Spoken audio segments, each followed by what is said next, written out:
In the humid jungles of British Malaya, only 3 years after the end of the Second World War, a new conflict ignited that would quietly shape Cold War counterinsurgency doctrine for decades while remaining largely invisible to the global public. Because the Malayan Emergency was never declared a war, never framed as a frontline confrontation between superpowers, and never acknowledged as a proxy struggle in the way Korea or Vietnam would later be. Yet, from 1948 to 1960, it functioned as one of the earliest and most influential Cold War conflicts, fought over ideology, control, and the future of a decolonizing society whose strategic value far exceeded its size. And at its core, the emergency emerged from the unresolved contradictions of colonial rule, wartime occupation, and post-war political awakening. Because during the Japanese occupation of Malaya, the most effective resistance force had been the Malayan people's anti-Japanese army, dominated by ethnic Chinese guerrillas, organized and led by the Malayan Communist Party, fighters who had been armed and supported by the British themselves in the name of defeating Japan, only to find that when peace returned, they were expected to disarm quietly and accept the restoration of colonial authority, a demand that collided with rising expectations of independence, economic justice, and political participation, especially among communities that had borne the brunt of wartime violence and deprivation. And when post-war strikes, labor unrest, and political organizing spread across plantations, mines, and urban centers, British authorities increasingly interpreted these movements not as symptoms of social inequality, but as evidence of communist subversion, a perception hardened by the broader Cold War climate, in which any leftist mobilization was framed as a potential extension of Soviet influence, regardless of its local roots. And this framing became decisive in June 1948, when the colonial government declared a state of emergency following the ubistro of several European plantation managers, a declaration that suspended civil liberties, outlawed communist organizations, and granted sweeping powers to security forces, transforming what had been political tension into an armed insurgency. As communist cadres retreated into the jungle and reorganized into the Malayan National Liberation Army under the leadership of Chin Peng, a disciplined and pragmatic revolutionary who understood that direct confrontation with British military power was impossible and that survival depended on guerrilla warfare, local support, and time. And from the British perspective, the emergency posed a dilemma that went far beyond Malaya itself, because the colony was one of the world's largest producers of rubber and tin, resources critical to post-war reconstruction and Western industrial capacity. And losing Malaya to a communist movement, however locally rooted, threatened not only economic interests, but the credibility of Britain's declining imperial authority at a moment when decolonization was accelerating across Asia. And this threat perception was amplified by events elsewhere, including the Chinese Civil War and the looming victory of Mao Zedong, which reinforced fears that Southeast Asia might fall in a domino sequence unless communist movements were checked early and decisively. And yet, unlike later Cold War conflicts, the Malayan Emergency unfolded without mass armies or dramatic battles, instead becoming a slow, grinding struggle fought in plantations, villages, and jungle clearings, where the line between civilian and combatant was deliberately blurred by both sides. And it was this ambiguity that made the conflict so instructive, because British forces quickly realized that military superiority alone could not defeat an insurgency that relied on food, intelligence, and shelter provided by sympathetic or coerced civilians, particularly among the rural Chinese population, who were economically marginalized, politically excluded, and vulnerable to both guerrilla pressure and colonial reprisal. And in response, the British developed a strategy that combined repression with reform, coercion with co-option, seeking not annihilation but isolation of the insurgents from their support base. A strategy that would later be mythologized as a model of successful counterinsurgency, but which in practice involved widespread population control measures, including mass relocations into fortified settlements known as new villages, collective punishments, curfews, food rationing, and the extensive use of intelligence networks, informants, and psychological warfare. And while these measures were justified publicly as necessary to protect civilians and restore order, they also revealed the underlying Cold War logic of the emergency, because political legitimacy was treated as secondary to stability, and civil rights were suspended indefinitely in the name of preventing a perceived ideological takeover. And this logic shaped the conduct of the war from its earliest phase, as British commanders sought to learn from early failures that relied too heavily on conventional sweeps and punitive tactics that alienated the population without decisively weakening the guerrillas, leading to a gradual shift toward a more integrated civil-military approach that emphasized governance, development, and controlled transition towards self-rule as tools of counterinsurgency rather than concessions to nationalism. And yet this shift did not represent a rejection of coercion, but its refinement, because reforms were implemented alongside detention without trial, deportations, and strict surveillance, creating a system in which loyalty was rewarded and dissent criminalized. And from the perspective of the Malayan Communist Party, this environment imposed severe constraints, because while guerrilla units could survive in the jungle, they struggled to expand beyond a narrow base, especially as the new villages severed access to food and recruits, and as British intelligence improved through the use of surrendered enemy personnel and targeted operations. The insurgency became increasingly isolated, forced into a war of survival rather than expansion. And still the conflict dragged on for years, consuming resources, shaping political institutions, and embedding Cold War assumptions into the very structure of Malaya's path toward independence. Because as Britain prepared to withdraw, it did so not by negotiating with the insurgents, but by constructing a political order designed explicitly to exclude them, ensuring that independence would occur under a government aligned with Western interests and hostile to communism. And this outcome was celebrated in Western capitals as proof that communist insurgency could be defeated through a combination of military pressure and political reform. Yet beneath this narrative lay unresolved questions about representation, ethnicity, and the legitimacy of emergency rule,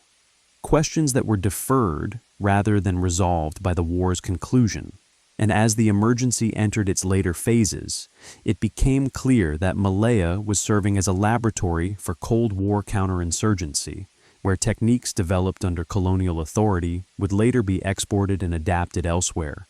often with far more destructive consequences,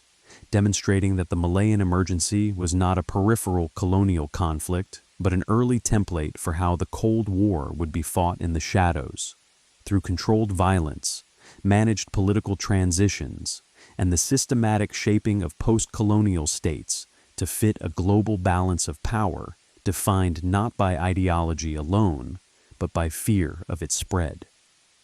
As the emergency intensified in the early 1950s, British authorities began to understand that the conflict would not be decided by jungle patrols alone, but by control over people, information, and legitimacy, and this realization marked a critical evolution in the conduct of the war, because early reliance on large-scale sweeps, collective punishment, and reactive security measures had failed to crush the insurgency, and in many cases had strengthened it by deepening resentment among rural communities whose cooperation was essential to guerrilla survival. And it was within this context that the British colonial administration embraced a more systematic and centralized approach, integrating military operations with political restructuring and social engineering in a way that reflected emerging Cold War thinking about insurgency as a total societal struggle rather than a purely military one. And the centerpiece of this approach was the large-scale resettlement program that uprooted hundreds of thousands of rural Chinese squatters from the jungle fringe and relocated them into fortified settlements ringed with barbed wire, guard towers, and controlled entry points, a policy justified as a means of protecting civilians from insurgent coercion, but in practice designed to sever the logistical lifeline that sustained guerrilla units, because food, medicine, recruits, and intelligence flowed not through ideology alone, but through everyday survival networks that could be disrupted only by reorganizing the physical and social landscape. And while these new villages were presented as steps toward modernization and security, they functioned as instruments of surveillance and control, where movement was restricted, political activity monitored, and loyalty measured continuously, creating an environment in which neutrality was nearly impossible, and daily life became inseparable from the demands of the counterinsurgency. And this transformation altered the balance of the conflict, because it forced the guerrillas into deeper isolation, reducing their ability to replenish supplies and communicate with supporters, while simultaneously expanding the reach of colonial intelligence through informants, identification systems, and the exploitation of surrendered or captured insurgents. And as intelligence quality improved, operations became more targeted, shifting away from indiscriminate force toward selective strikes against leadership, supply caches, and courier networks, a shift that reduced collateral damage while increasing pressure on an insurgency already constrained by terrain and demography. And yet this refinement did not eliminate brutality, but rendered it more efficient, because detention without trial, deportations, and emergency regulations remained central tools, allowing the state to neutralize suspected sympathizers without due process, reinforcing a climate of fear that discouraged open dissent and narrowed political space. And this narrowing mattered profoundly because it shaped the political order that would emerge from the conflict, privileging stability and anti-communism over pluralism and inclusion. And as the war dragged on, the British increasingly linked security progress to a managed transition towards self-government, offering gradual political reform as an incentive for cooperation, while ensuring that the framework of independence would exclude the insurgents and marginalize leftist movements, embedding Cold War alignment into the foundations of the future state. And this linkage between counterinsurgency and nation-building became one of the emergency's most influential legacies, because it suggested that military containment and political reform could be synchronized to defeat revolutionary movements without conceding ideological ground, a lesson that Western strategists would later attempt to replicate elsewhere, often without appreciating the unique conditions that had made it possible in Malaya, including demographic composition, geographic isolation of insurgents, and the ability to control borders and resources. And, from the perspective of the guerrillas, this phase of the war was marked by increasing frustration, as initial hopes of mass mobilization gave way to a defensive struggle for survival, compounded by ethnic divisions that limited appeal beyond the Chinese community and by the absence of significant external support in a region where Cold War priorities favored containment rather than revolutionary expansion. And as years passed, the insurgency's inability to break out of isolation reinforced British confidence that time was on their side, encouraging a strategy of attrition that sought not a dramatic victory, but the slow erosion of resistance. And this patience reflected a broader Cold War mindset in which endurance and control were valued over decisive resolution, because the objective was not reconciliation with the insurgents, but their marginalization within a political system designed to render them irrelevant, And as the emergency continued into the mid-1950s, it became increasingly clear that its outcome would not be measured solely by battlefield success, but by the shape of the post-colonial state being constructed under the cover of emergency rule. A state whose institutions, security apparatus, and political culture bore the imprint of a conflict fought in the shadows, revealing how the Malayan Emergency was not simply suppressing an insurgency, but actively engineering a Cold War-aligned nation through controlled violence, selective reform, and the systematic management of loyalty. As the emergency entered its middle years, the balance increasingly tilted away from open confrontation and toward administrative consolidation, revealing how the conflict's decisive battles were being fought less in the jungle than within the structures of governance that were taking shape under prolonged emergency rule. Because by the mid-1950s, British authorities had succeeded in reducing the insurgency to a contained and declining force. Yet, the methods used to achieve this outcome had fundamentally reshaped Malaya's political and social landscape, embedding Cold War assumptions into the very process of decolonization. And this embedding was evident in the way security policy became inseparable from political design. As electoral participation, citizenship laws, and economic development were calibrated to reward communities deemed loyal while marginalizing those associated, fairly or not, with insurgent sympathies, a process that hardened ethnic divisions and narrowed the definition of legitimate political activity. And within this framework, the promise of independence was deployed as both incentive and instrument, offering a future beyond colonial rule, while ensuring that the transition would occur under leaders aligned with British and Western interests. And this alignment was reinforced by the continued exclusion of leftist organizations through legal restrictions, surveillance, and emergency powers that persisted even as overt violence declined, demonstrating that the end of armed conflict did not automatically restore political normalcy. And from a Cold War perspective, this outcome was considered a success, because Malaya moved toward independence without falling under communist control, securing vital economic resources and strategic positioning for the Western Bloc. Yet this success came at the cost of entrenching a security-first political culture in which dissent was equated with subversion and emergency measures became normalized. And this normalization shaped how the future state would respond to internal challenges, privileging control over negotiation and reinforcing the authority of security institutions whose origins lay in counterinsurgency rather than democratic accountability. And for the insurgents, the narrowing of political space proved fatal,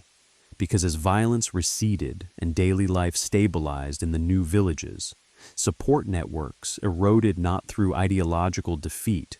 but through exhaustion and adaptation, as communities adjusted to new realities that made open resistance increasingly costly and isolated. And this erosion was accelerated by targeted amnesty programs and psychological operations that encouraged surrender by promising reintegration, while simultaneously demonstrating the futility of continued struggle. And over time, the guerrilla movement fragmented, its leadership aging and its operational capacity declining, trapped in a war of attrition that offered no plausible path to victory. And yet the disappearance of armed resistance did not resolve the deeper tensions that had fueled it, because questions of inequality, representation, and ethnic balance remained embedded within the emerging state, managed through institutional design, rather than addressed through inclusive political debate. And this management reflected the Cold War's broader influence on decolonization,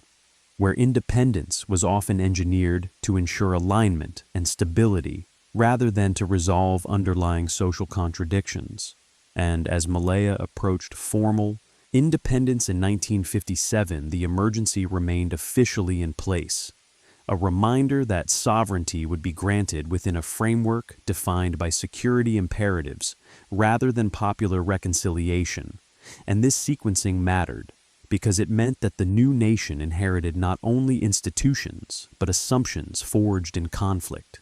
including the legitimacy of detention without trial and the prioritization of order over rights, creating a political inheritance that would shape governance long after the last insurgents faded into the jungle. And as the emergency continued into its final years, it became increasingly clear that its true legacy lay not in the defeat of the Malayan Communist Party alone, but in the way it had served as a proving ground for Cold War counterinsurgency, demonstrating how colonial powers could suppress revolutionary movements while managing a controlled transition to independence, a model that would be studied, adapted, and often misapplied elsewhere, with consequences far more destructive than those seen in Malaya, underscoring that the emergency's significance extended far beyond its borders as an early template for the Cold War's shadow wars, where the line between security and sovereignty was deliberately blurred in the name of stability. As the emergency moved toward its later phase in the late 1950s, the conflict increasingly took on the character of an administrative endgame rather than a military contest, because while armed encounters still occurred, the outcome was no longer in doubt, and the central question had shifted to how the war would be concluded without undermining the political order that had been constructed under its cover. And this question mattered deeply to British planners, who were determined that independence would not appear as a concession to insurgency, but as the culmination of a controlled process that validated their counterinsurgency strategy and preserved Western influence in Southeast Asia, and this determination shaped the final conduct of the emergency, as security operations focused on containment, intelligence penetration, and attrition rather than large-scale engagements, while political messaging emphasized progress, stability, and the legitimacy of the emerging Malayan government, reinforcing the narrative that the insurgency was an isolated remnant rather than a suppressed alternative vision of the state. And within this environment, the Malayan Communist Party found itself strategically cornered because the new villages had permanently altered the social terrain, cutting off access to food and information while exposing supporters to constant surveillance, and the guerrillas' inability to transcend ethnic boundaries or generate broad-based appeal left them trapped within a shrinking constituency, a limitation that Cold War narratives later obscured by portraying the emergency as a purely ideological contest rather than one shaped by structural and demographic constraints. And as the years passed, many insurgents surrendered, not because they had abandoned their beliefs, but because the cost of continued resistance had become unsustainable in a landscape engineered to deny them oxygen. And these surrenders were publicized as evidence of success, reinforcing the perception that the conflict had been resolved through persuasion and reform rather than coercion, even as emergency powers remained firmly in place. And for the civilian population, the winding down of violence brought relative stability, but not full political openness, because the legal and institutional architecture of the emergency persisted, normalizing extraordinary measures and embedding a culture of deference to security authority that would shape the new nation's political life. And this persistence revealed a central paradox of the Malayan emergency,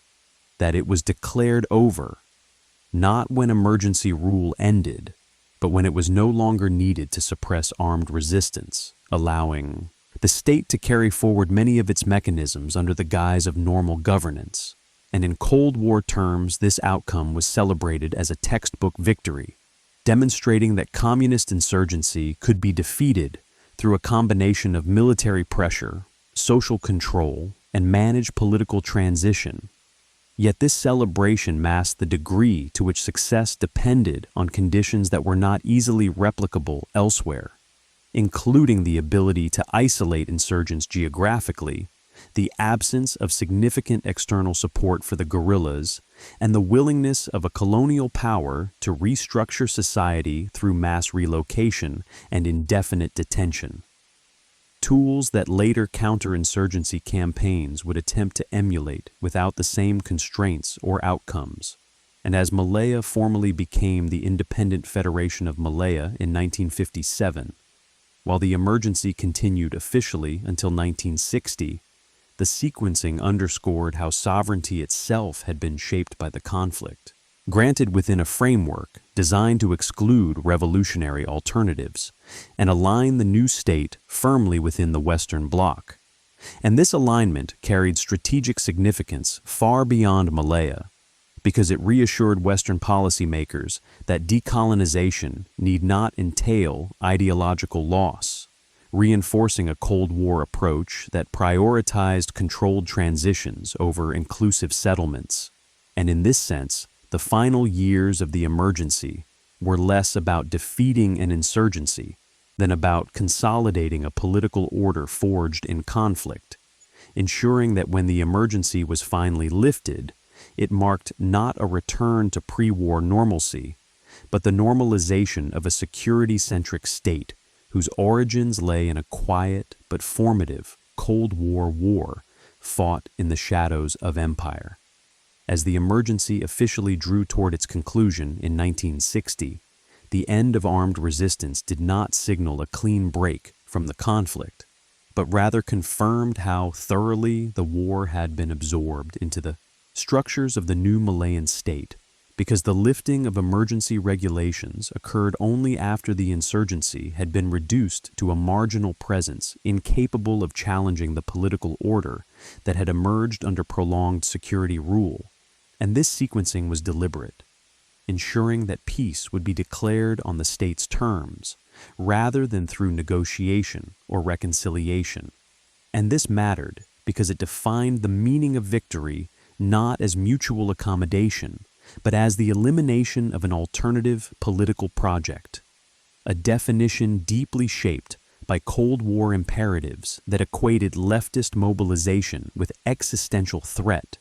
And for British policymakers, the conclusion of the emergency validated a model they believed could be exported, demonstrating that communist insurgency could be defeated without full-scale war by combining population control, intelligence dominance, and gradual political reform. Yet this validation overlooked the extent to which the conflict's outcome depended on coercive measures that permanently reshaped society, including the normalization of detention without trial, the expansion of internal security services, and the institutionalization of surveillance as a routine feature of governance. Legacies that the independent Malayan state inherited and adapted rather than dismantled. And for the civilian population, the end of violence brought relief, but not a restoration of political innocence, because years of emergency rule had taught communities to navigate authority cautiously, internalizing the logic that stability depended on compliance, and that dissent risked being framed as subversion. A lesson reinforced by the absence of any meaningful reintegration of insurgent perspectives into the national narrative. And this absence mattered because it meant that the emergency was remembered officially as a security success rather than a contested civil conflict, narrowing the space for historical debate and reinforcing a singular account in which the state's legitimacy was inseparable from its victory over insurgency. And in Cold War terms, this narrative proved powerful because it offered Western strategists a rare example of apparent success in suppressing revolutionary movements during decolonization, encouraging the belief that similar approaches could be applied elsewhere, often without recognizing how the emergency's specific conditions, including Malaya's geography, demography, and the lack of sustained external support for the insurgents, limited its applicability. And this misreading would later contribute to far bloodier conflicts where population control and militarized reform were attempted on a vastly larger scale, producing outcomes that diverged sharply from the Malayan case. And yet, even within Malaya, the emergency's legacy remained ambivalent, because while independence was achieved without collapse or revolution, it was achieved through a process that narrowed political participation and embedded security logic into the state's foundations, shaping governance in ways that would influence responses to dissent long after the Cold War context had shifted. And from a broader historical perspective, the Malayan Emergency thus stands as a formative but cautionary Cold War episode, illustrating how colonial conflicts were reframed as ideological battles, how emergency measures became normalized in the name of stability, and how the quiet success of one counterinsurgency helped legitimize practices that, when transplanted elsewhere, produced far more destructive consequences, underscoring that the emergency's true significance lies not only in its outcome, but in the precedent it set for how the Cold War would be fought in the shadows, through managed violence, controlled political transition, and the deliberate shaping of post-colonial states to fit a global order defined less by liberation than by containment. In retrospect, the Malayan Emergency reveals how the Cold War's earliest counterinsurgency experiments fused colonial authority with ideological fear to produce outcomes that were later celebrated as successes while concealing the costs and compromises that made them possible,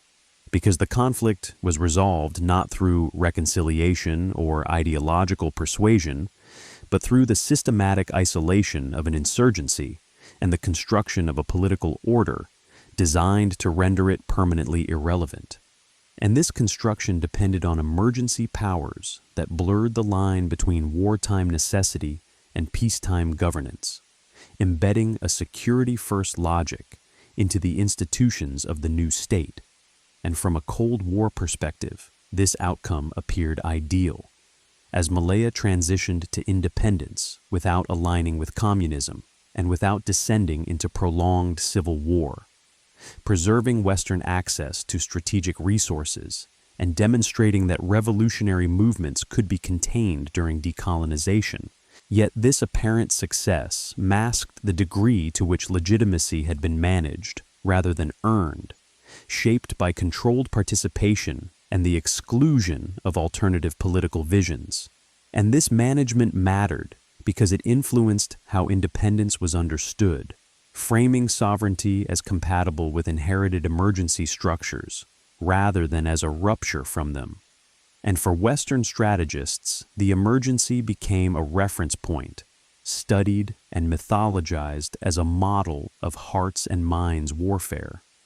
even as its reliance on population relocation, detention without trial, and pervasive surveillance was often minimized or reinterpreted as benign administration, a distortion that would later inform counterinsurgency campaigns in contexts far less amenable to such measures, with far more devastating consequences. And within Malaya, the legacy of the emergency continued to shape political culture,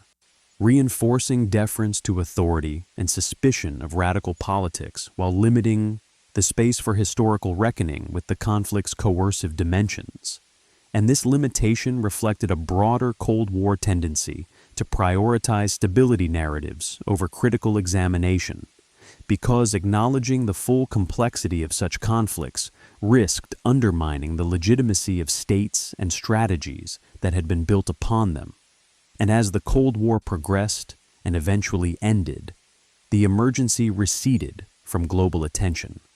overshadowed by larger wars and nuclear standoffs. Yet its influence persisted quietly through doctrine, institutional memory, and political practice, shaping how states understood insurgency,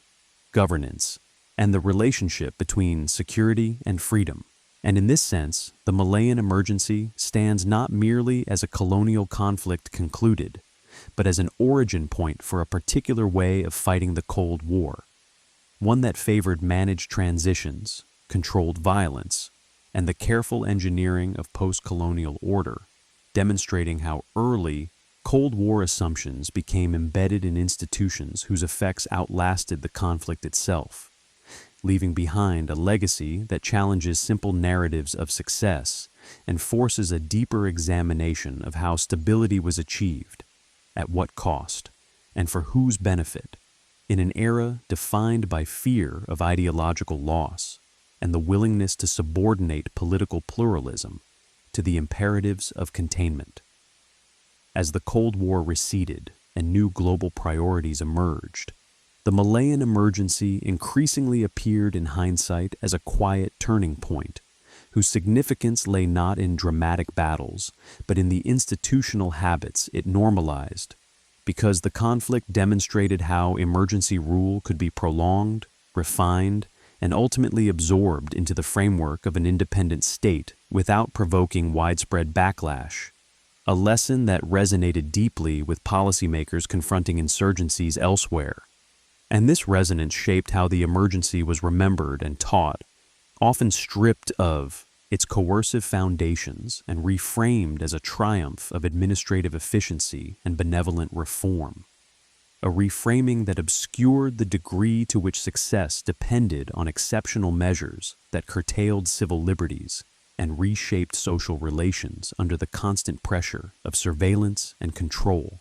And within Malaya, this selective memory reinforced a political culture that valued order and gradualism over confrontation, discouraging challenges to the legitimacy of the institutions forged during the emergency, and limiting space for dissenting interpretations of the past. And this continuity mattered because it revealed how Cold War conflicts could end without closure, their logics persisting long after violence subsided, shaping governance through inherited assumptions about loyalty, threat, and authority. And from a broader historical perspective, the emergency illustrates how decolonization was often managed rather than liberated,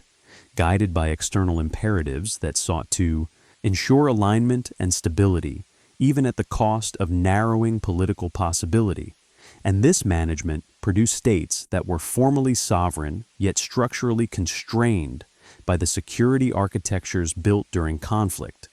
a pattern repeated across much of the post-colonial world during the Cold War. And in Malaya, the relative success of this approach masked its fragility,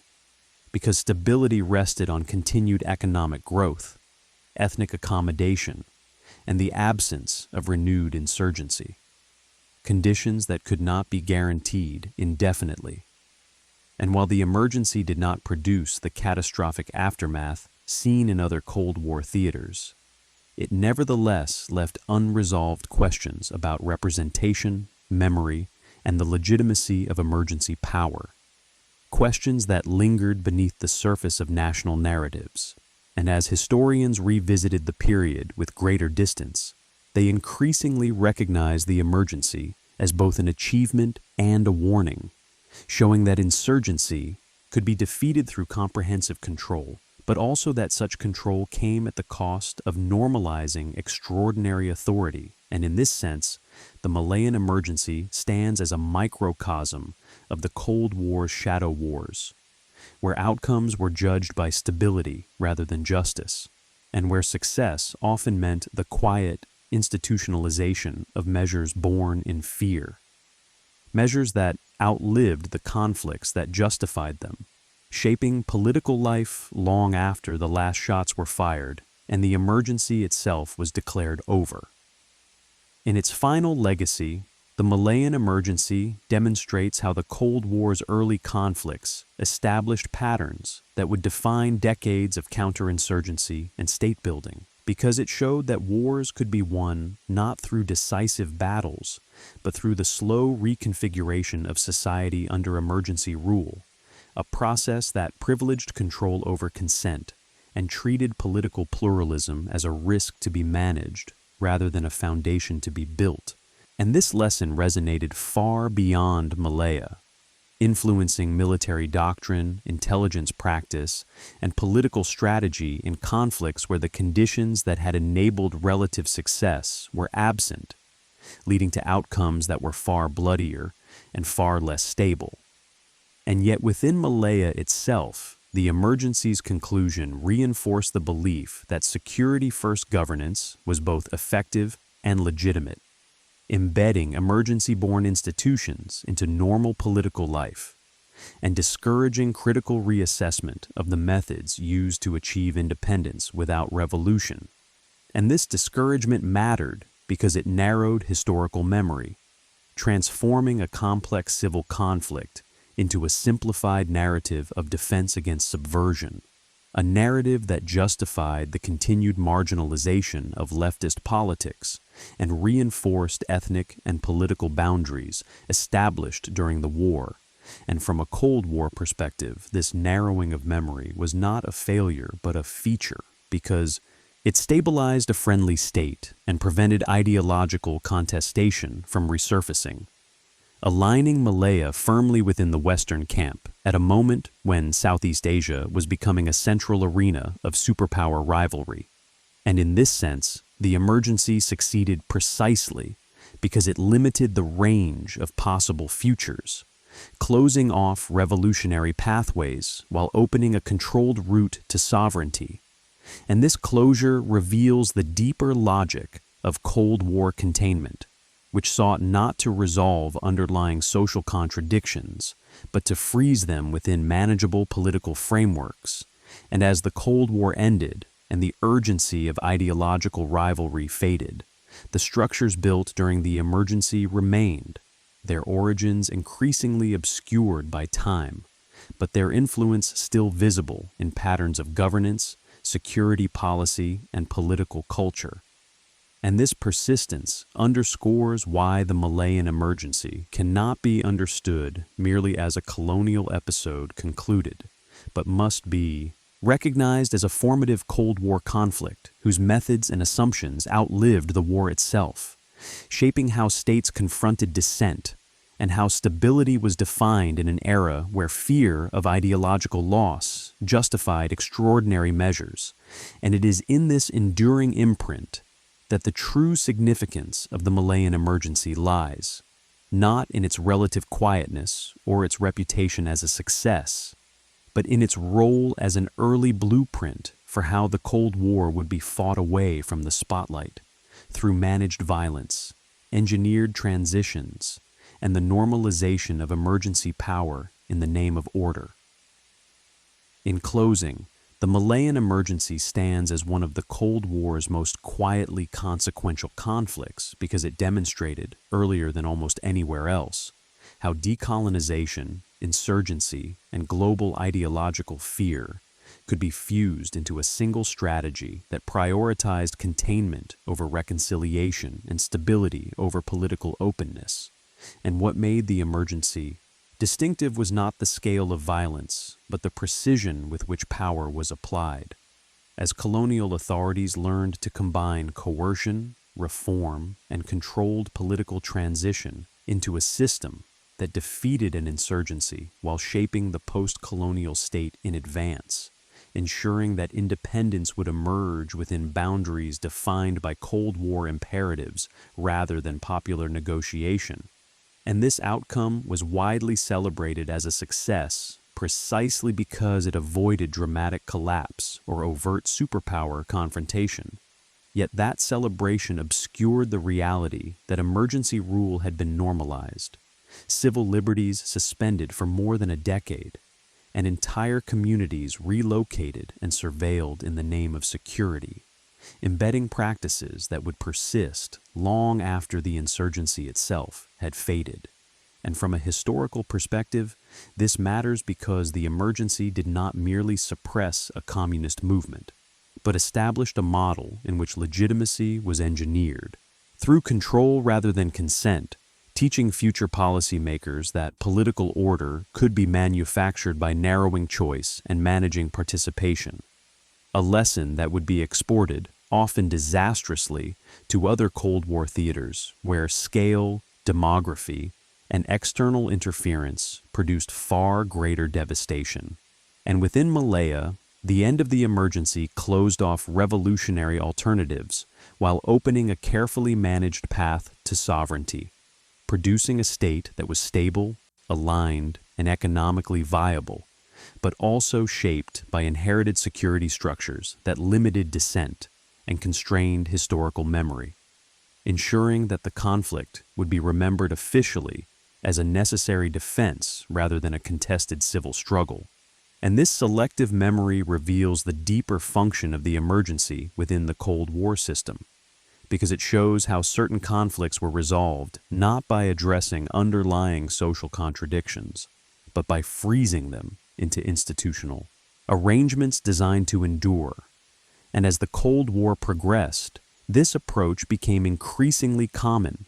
reinforcing a global order in which peace was often defined as the absence of insurgency rather than the presence of justice.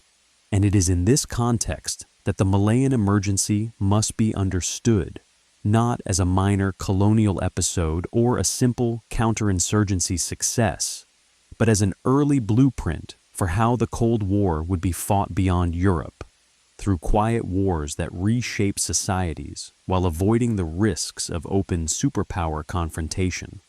leaving behind political systems whose stability rested on foundations laid during years of emergency,